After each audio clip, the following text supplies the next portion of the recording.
Hey guys, what's up? It's me, Thomas. Today we're back here with the kill count. Today we got the 2014 As Above, So Below. So yeah, the found footage trekked through the catacombs and into hell. Christ. So if my voice sounds a little off, dealing with some sore throats lately.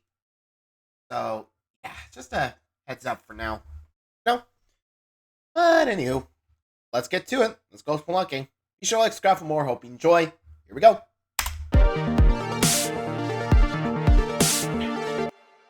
Welcome to the Kill Count, where we tally up the victims in all our favorite horror movies and show you how they were made. I'm James A. Janice, and today we're looking at As Above, So Below, released in 2014. As Above, So Below is a found footage film that came out during the subgenre's peak. After Paranormal Activity, it felt like every other 2010s horror movie was done in that style. As such, it was difficult for any one of them to stand out, but As Above managed to because of its setting. It takes place and was actually freaking filmed in the Catacombs of Paris. If you're unaware, Paris has almost 200 miles of tunnels beneath the city that are filled with the bones of 6 million dead folk. It was made and filled in the late 18th century, but nowadays functions as a tourist attraction, though only about a mile is open to the public. It's one of the coolest things I've ever learned about, and is near the top of my travel wish list. Aside from the setting, the movie's fine, I guess. It's as much an adventure flick as it is a horror movie. It feels a lot like Tomb Raider, Indiana Jones, The Da Vinci Code, the Brendan Fraser Mummy, those kinds of films. Lots of puzzle solving and treasure hunting and uncovering historical secrets. The acting is solid, especially from the two leads, who really sell their expertise in the subject matter. It's also got a ton of awesome visuals, including a few that were done practically in impressive ways. In the end though, the parts feel like they add up to a lesser whole. Things just sort of happen, and then before you know it, the movie's over. I don't mind the dumb silliness behind all the scavenging for clues. I think it makes sense for a movie like this. I just wish it all came together in the end to something more. But at least I wasn't bored watching it. If you want a cool looking found footage horror version of Tomb Raider, you've got it right here. Just don't expect anything more than that, and you should have a fine enough time. How many explorers?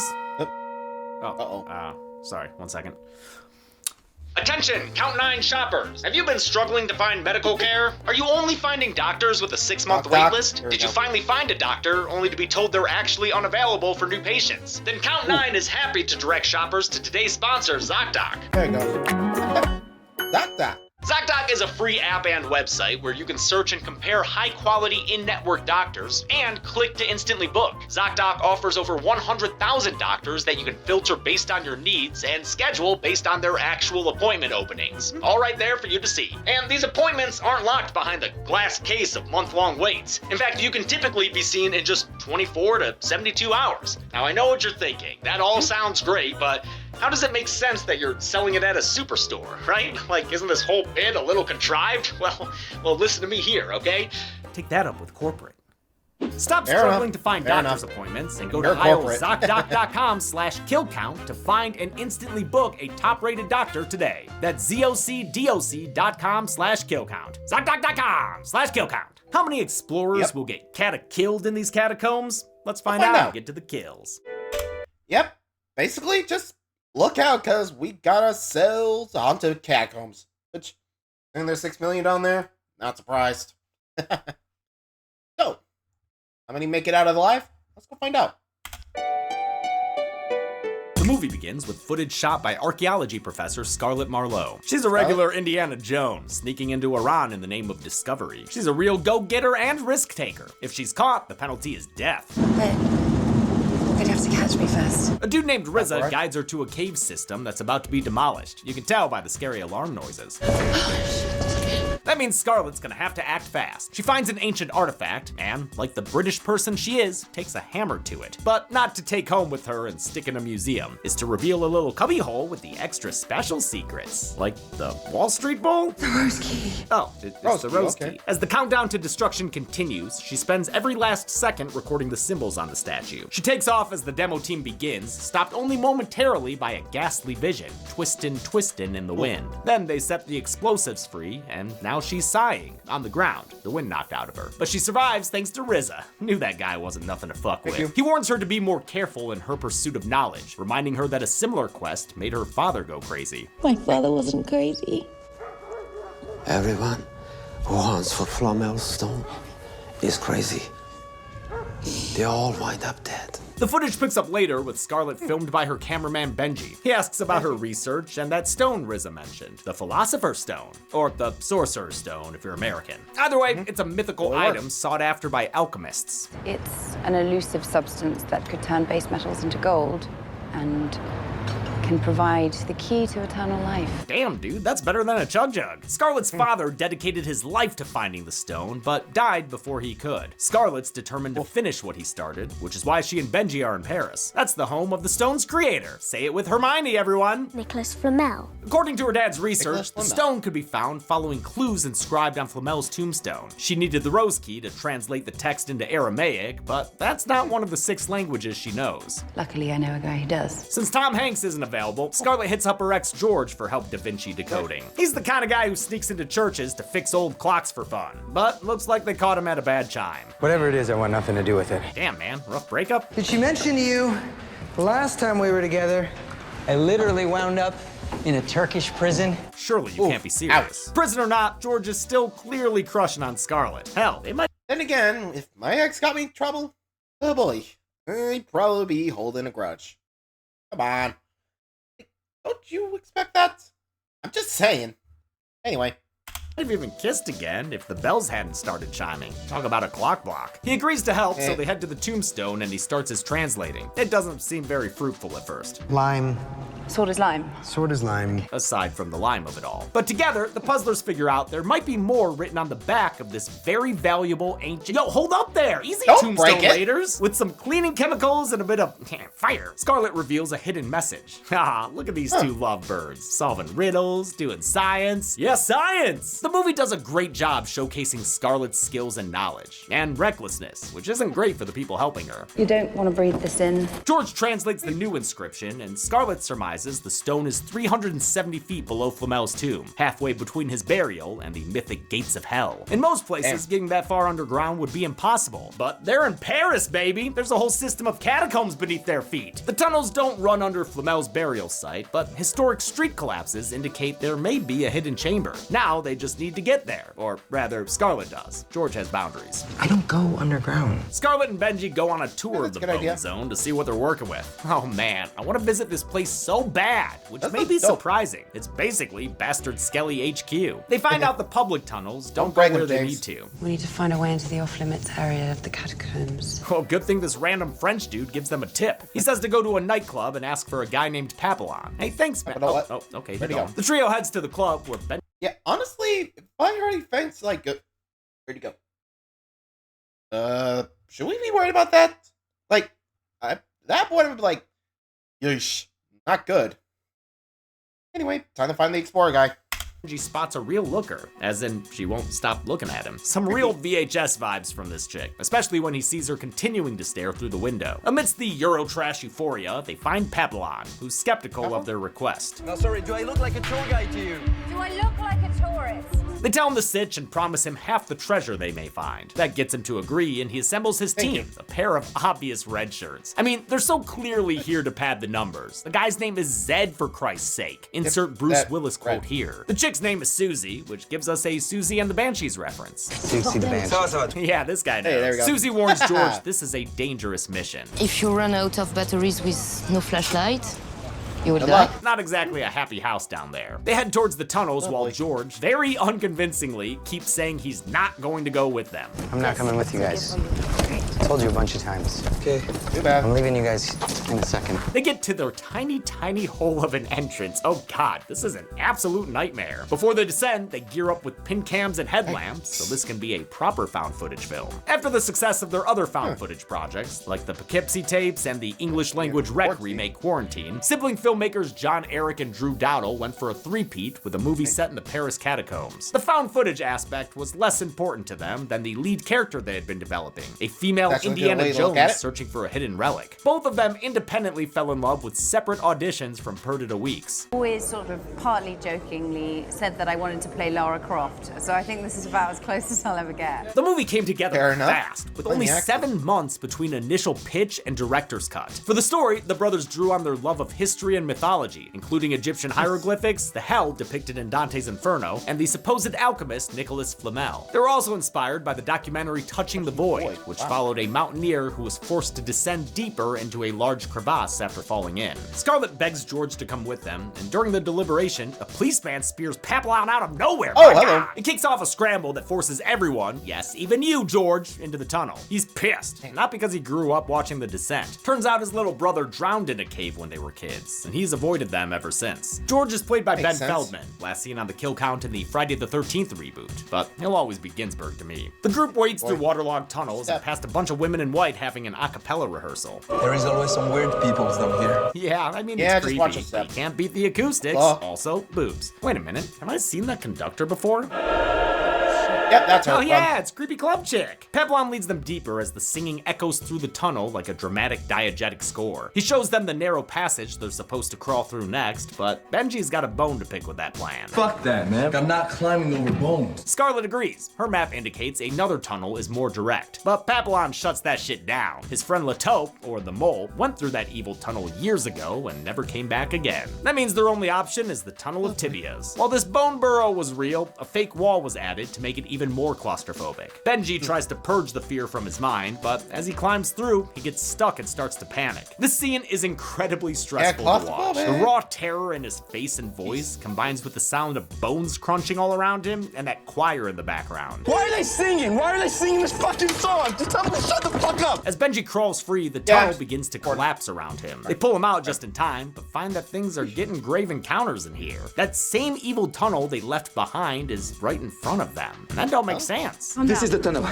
There is no turns. The only thing to do is keep moving forward. They find Papillon's graffiti tag, even though he claims he's never been in this part of the cave before. Then why is your pap smeared all over the wall, brah? They keep going and find more weird shit, like a piano. How the hell did they get a piano down there? Very carefully, I imagine. It looks just like the one George used to play with his brother when they were kids. And in fact, it's the same piano, down to the same broken A4 key. They better leave before anything weirder happens, like finding a ringing phone. Yeah, right there. Wait, Scarlet, you really gonna answer that? Why would you talk to me, Scarlet?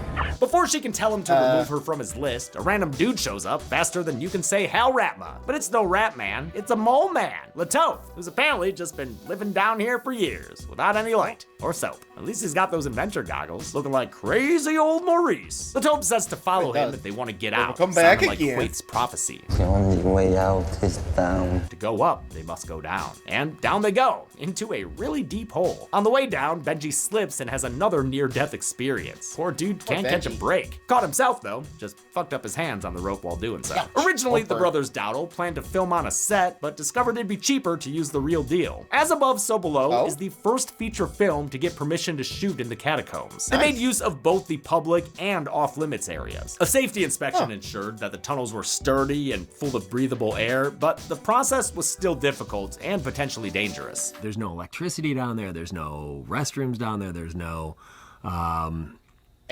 cell phones and walkie-talkies don't work.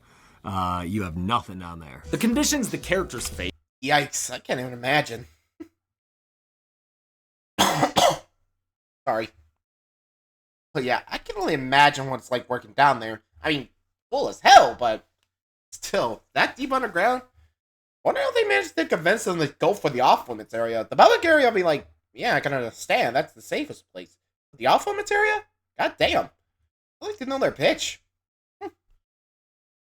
I guess they wanted to show it as a safety reason, but what do you know?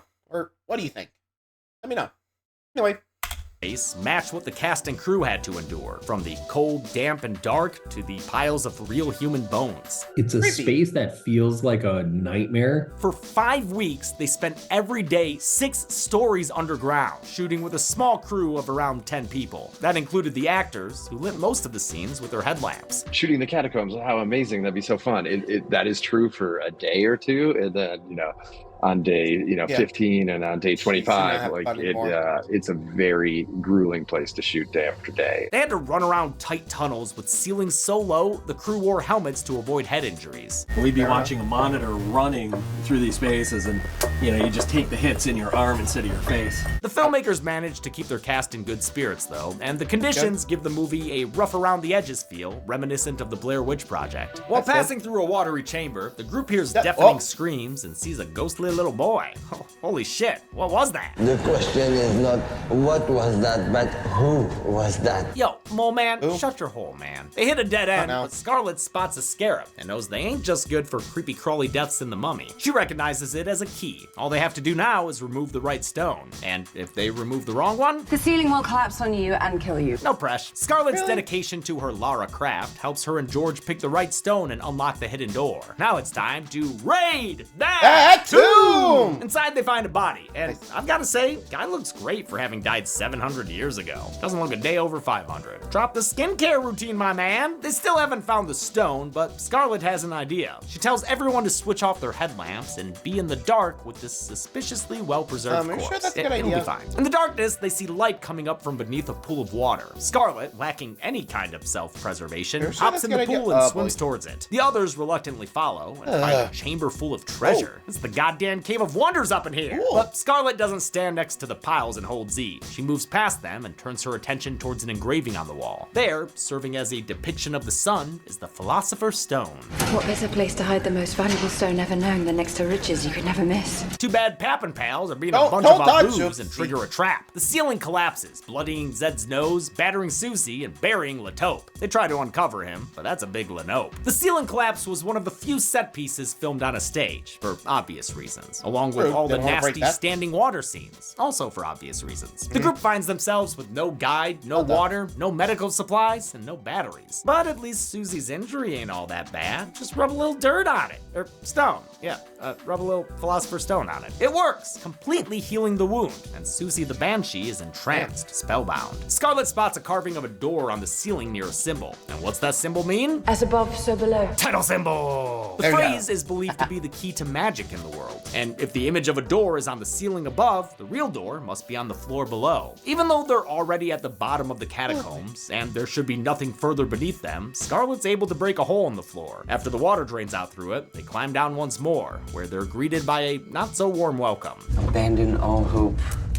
Ye who enter here. According to Scarlet, that's the inscription written on the gates of hell. Hell yeah! This inscription over the gates of hell appears in Inferno, the Divine first part Comedy of Dante's from Dante. epic poem Divine Comedy. Inferno tells the story of Dante journeying through the 9 circles of hell, guided by the Roman poet Virgil. Dante and Virgil are basically mirrored by self-insert. Scarlet and George, Right. respectively, while Latope represents souls stuck in limbo. In fact, the movie is packed with references to Inferno, from the imagery of wells to the themes of guilt and sin. A notebook they looked at earlier shows 9 layers to it, and most relevant of all is the idea that to escape, they must keep climbing down. So that's what they do, climbing into the upside down. No Vecnas down here though, just disappearing doors and another pool of water, one with a spooky strobe light. The group may have abandoned all hope, but they regain a Latope. He's waiting for them with a way less fresh looking corpse. I mean, I guess they did break the seal. Dude's looking like a browning avocado. Susie tries to speak to Latope, but he freaks out like he's got the rage virus and slams her to the ground. She gets straight up mauled by that mole as he smashes her face into the stone floor. Scarlet tries to heal her with a stone, but it's too late. You can't bring back the dead. Man, magic can never bring back the dead. As they continue, George realizes they've traveled 1,000 feet underground, and they have to keep going even deeper, rappelling down another hole. Benji's the last to go, but hesitates when he hears someone creeping around. Oh shit! Oh shit, it was the girl from Benji the knows club. surviving He's that. really starting to Bye-bye. fall for her. That fall to his death, that is. Scarlet is more devastated than Gal Weathers by the loss of her cameraman, but she has to keep going and push through her grief and a bunch of bones. George sees a vision of his brother buried beneath the bones and tries to reach him until Scarlet snaps him back to reality. They follow the sound of screams to a holy shit, a burning car? The ghostly teen sitting in the back seat looks like the kid that first gave Scarlet Papillon's name. Papillon screams over and over that it wasn't his fault, but the burning ghost of his apparent Scarlet hold on. friend begs to differ. He pulls Papillon into the Inferno, then the car crumples Oh. in on itself. Fuck yeah, that was awesome. feet upside All that's down, left too. are Papillon's legs sticking out of solid stone. They try to pull him out, but come on, guys. Papillon is Good luck. kinda gone. This car was actually hauled down to the catacombs in real life, in a specially selected section where they could do practical pyrotechnics. To pull it off safely, they brought down ventilation systems and waited to light it on fire until just before shooting. Director John Dowdle wanted to make sure it would be safe for the stuntman, so he tested it on himself first. Tested it on myself first to make sure we weren't going to torch someone, and sat in the car and lit it up. The three remaining explorers can't turn back, so they carry on, even if they can't keep calm. Zed especially is freaking out. You got this. Just be happy you're still alive. Definitely didn't expect him to outlast Papillon. George decides now's as good a time as any for a romantic confession. Whatever happens, the week in Turkey, it's the greatest week of my life.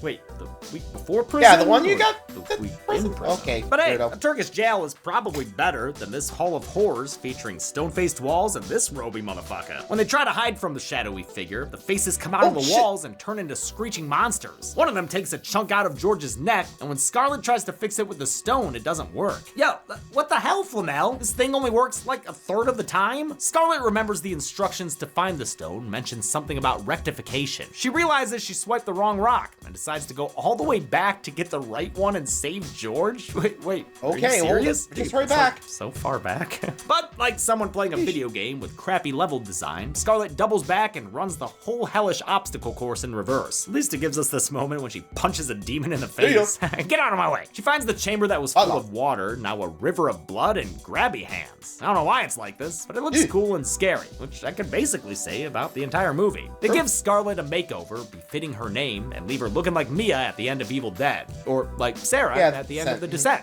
Yeah, that's probably more apt. The blood in the scene was actually thick raspberry syrup, and while shooting it, Perdita Weeks had to be coated with KY jelly to keep the syrup from dyeing her skin pink. So I was also covered in lube. She smelled fantastic. She finds other demonic decor changes as well. There are mouths poking through the stone, and even a jump scare with her own face. It's positively Penny Dreadful, but Scarlet manages to return the stone. There, I'll bet her now. Except, where's the real stone? There's nothing else here, besides a dirty little mirror where she can see her dirty little face. A revelation hits her, and she repeats the words, as above, so below. Scarlet runs back to save George, but on the way is stopped by a ghostly vision of her dead dad. She blames herself for not picking up the phone when he called her the night he died, thus that Catacomb collect call from earlier. She gives her phantom father a hug and apologizes for not being there for him, after which he vanishes. Oh, snap! She's been rectified, motherfucker! She's fessed up to the action she felt most ashamed of. That means she now has the power of the Philosopher's Stone. Turns out it's been inside her the whole time. The power, not the stone. Yeah, the power, of course. Past that. She gets to George and brings him back from the edge of death with true love's kiss. Aw, that's nice. But no time to keep romancing the stone. They've got to get the hell out of hell. The trio reaches one last hole, and it's like your mom's. It's way too deep. Ho! They'll have to take a leap of faith. But before they do, George and Zed need to do what Scarlet did and rectify by admitting what they feel guilty about. It's Silent Hill rules, but also Inferno rules. Dante wrote in the poem that the only way to escape the torment of hell is to confess your sins and atone for them. George admits he feels responsible for his brother's death because he got lost while trying to find help. Oh man, you were just a kid. You shouldn't feel guilty about that. Zed, how about you? I have a child I've never seen. I know it's mine, but I deny it. Okay, yeah, see George? That's culpable. We can piece together that Papillon was responsible for a car crash that killed his friend and left his hands burned. We saw them earlier when they were still above ground. Benji may have been lustful or something, seeing as how that one chick kept making eyes at him. Oh, and Susie? I don't know. Maybe she didn't pay a parking meter or something? With their sins confessed, they jump down. And at the bottom of the pit, they find a manhole. George and Scarlet try to pull the cover up, but it won't budge. They have to push it down and out of the way. When they do, they see the night sky below them. Or above them? You know what I mean. They climb down, then up onto the streets of Paris. The shell-shocked survivors share a group hug, and Zedbeat Dad leaves to, like, hopefully call that kid he abandoned. Yeah. Man, I really can't believe that dude made it out alive. The movie ends with a clip from Scarlett's direct-to-camera talk with Benji, where she said she wasn't trying to find the stone for financial gain. So you simply want the truth. Exactly. Yeah, I want the truth. Whether she likes it or not, she definitely found some truth down there. How many adventurers met their doom down in this ancient tomb? Right? Oh, I actually don't know. Let's go find out. What could I possibly find out? A clue. Oh. I think there's something on the back of this. Just careful.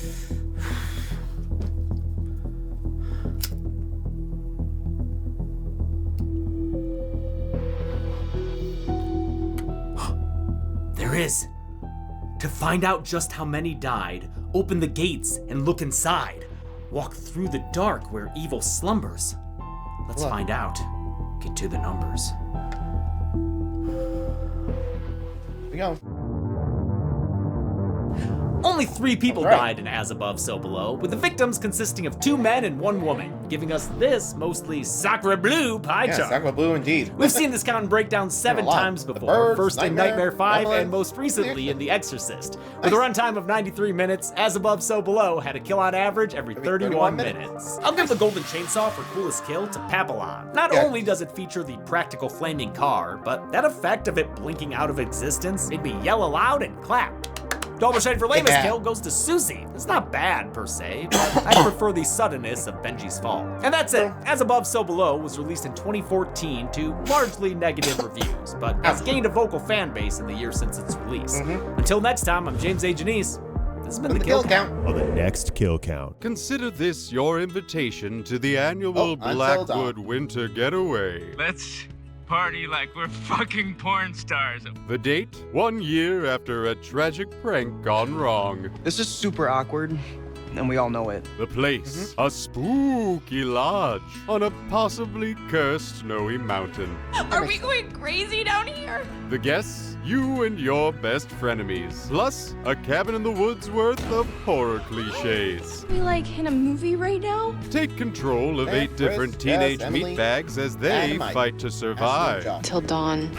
Until dawn. Figure out what's happening by gathering clues and collectibles. Oh man, look at this. But be careful, because your decisions One have wrong step, consequences down the line. Boom, butterfly effect. Yes, it's dialogue, choice, or die. And there are so many ways to die.